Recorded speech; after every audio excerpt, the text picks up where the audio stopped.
Hello everyone and welcome back to my channel. Today is going to be my review over the new movie Bring Her Back. This film was directed by sibling duo Michael and Danny, the same directors as the movie Talk to Me.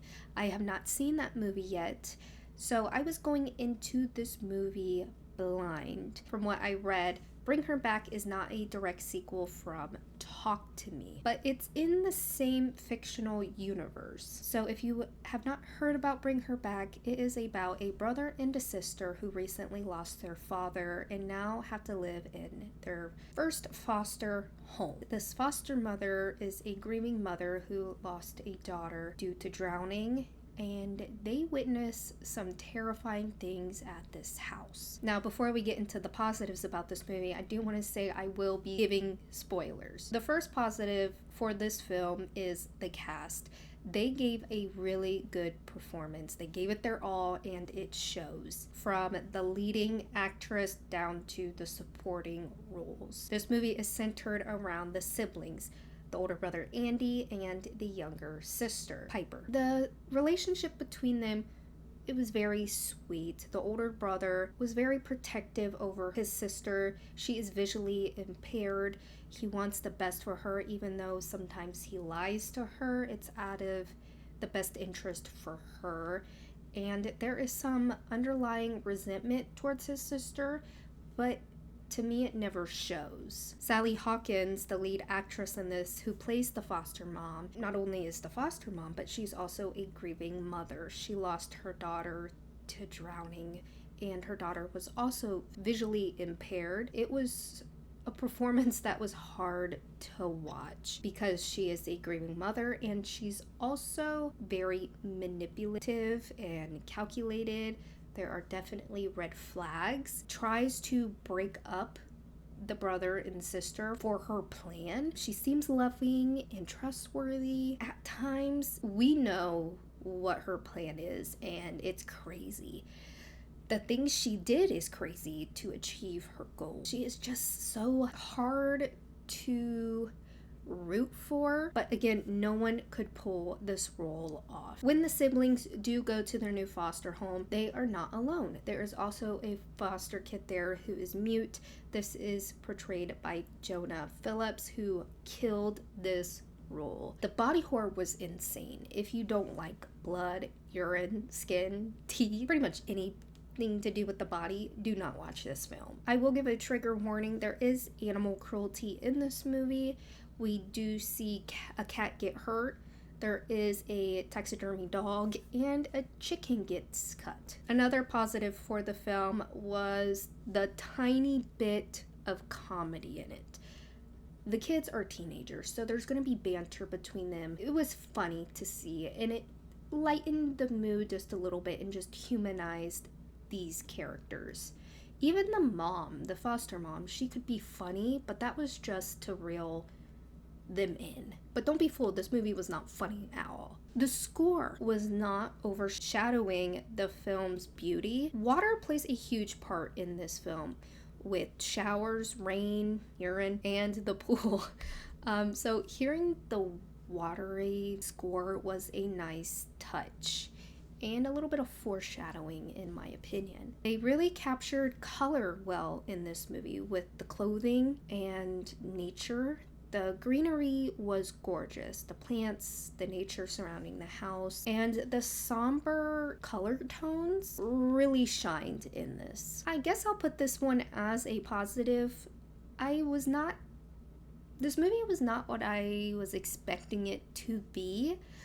It wasn't really heavy on the supernatural part. The themes of this movie definitely center around grief. The siblings are at this foster home because their father passed away. Sally Hawkins, the foster mom, she had a daughter who drowned in the pool, and she's dealing with the aftermath of that. And her plan is to purge her daughter's soul into her new foster daughter's body. That way she can get her daughter back, aka bring her back. I hope I explained that well, but there's no other way to explain it. In order to do that, Sally Hawkins had to kidnap Connor Bird, who is the other foster kid, Ollie. and his body literally has what I would describe a demon in it.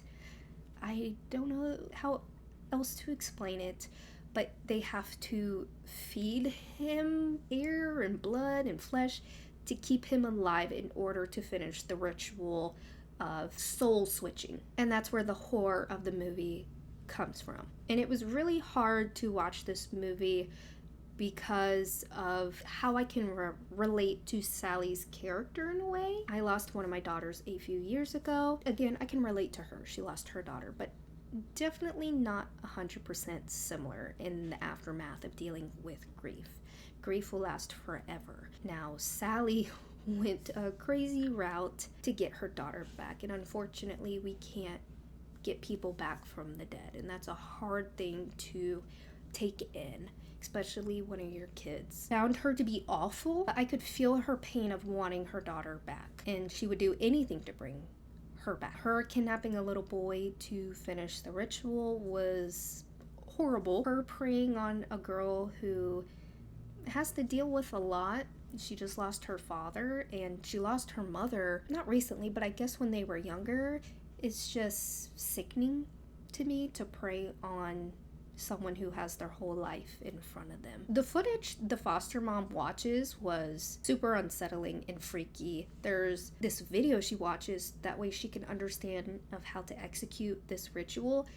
And I'm assuming this is shown in the other movie, and I could be wrong. And maybe we'll explain how this ritual works. Now let's get into the negatives for this film. The pace of this movie is slow. I wasn't expecting that. I was thinking this movie was going to be more fast-paced and more ritual-like. I was expecting this huge ending of this soul-switching ritual thing. But for the storyline, the pace does make sense. Unfortunately, because of this, the third act fell flat. I was hoping the build-up and the hype for the transfer of souls was going to be bigger. It just fell flat again, and it didn't work. The climax to me, and the best but sad part of this movie, was when the social worker and Andy met their demise. I was hoping for a happy ending for Andy, the older brother. He was almost 18. He could have been his sister's caretaker. We do see a airplane in the sky at the ending of the movie. As he put it, it's a way to heaven. He says this to his sister to make her feel better about their dad passing away. And when I saw the airplane, I just knew he's not coming back. And his character really did die. And yeah, I got a little teary-eyed. I'm not gonna lie. Ollie was the foster kid who was kidnapped, but his real name was Connor Bird. He was able to make it out alive. A horrible thing inside of him, that demon, left his body after Ollie left the circle around the house. Because circles play a huge part in the supernatural world. He ended up leaving the circle after he saw the missing persons poster of him. It didn't really make sense to me. Kinda, like, he could have left this whole time, but I guess seeing this picture of him, I guess that was the push he needed. That little piece of him left in that body, his body, was the push he needed to leave the circle. And it was just so sad to see the aftermath, the police finding him, and he's just shaken up, he's bleeding, his body has been through craziness. And it was, as a parent, it was just heartbreaking to see. Another negative was I wasn't expecting to relate to this movie, and it took me aback. Again, I lost my daughter, like I said earlier, and there is a funeral scene in this movie similar to what I experienced when I was younger. My mom passed away, and at her funeral, a family member told me to kiss her on the lips. It was just freaky to see this happen on the big screen, and seeing it and reliving the moment, it was just weird. And I guess in the movie she said it's custom, so I guess it's custom. I didn't know that. Overall, I would consider this movie a horror film because of Ollie's character and the ritual stuff, but to me this movie is 100% about grief. Losing a parent, losing a child, losing your childhood. There is talk of being abused as a child, and how fucked the system can be for foster kids. Overall, this movie was heavy. Would not watch this movie again unless someone put it on. Not saying this movie was bad. It was not bad at all. It was just heavy. It made my skin crawl. I definitely give it a 7 out of 10. It was really good, well written. The cinematography was stunning, but I definitely do not want to watch it again.